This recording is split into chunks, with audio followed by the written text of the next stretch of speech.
Gründlich durchgecheckt steht sie da und wartet auf den Start.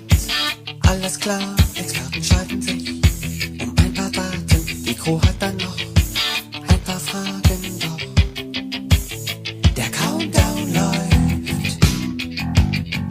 Effektivität bestimmt das Handeln. Man verlässt sich blind auf den anderen. Jeder weiß genau, was von ihm abhängt. Jeder ist im Stress, doch Major Tom macht einen Scherz.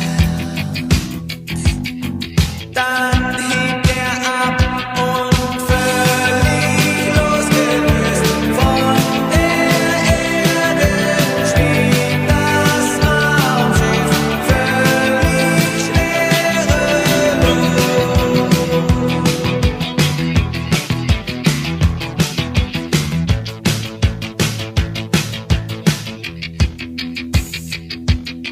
Die Erdanziehungskraft ist überwunden, alles läuft perfekt, schon seit Stunden.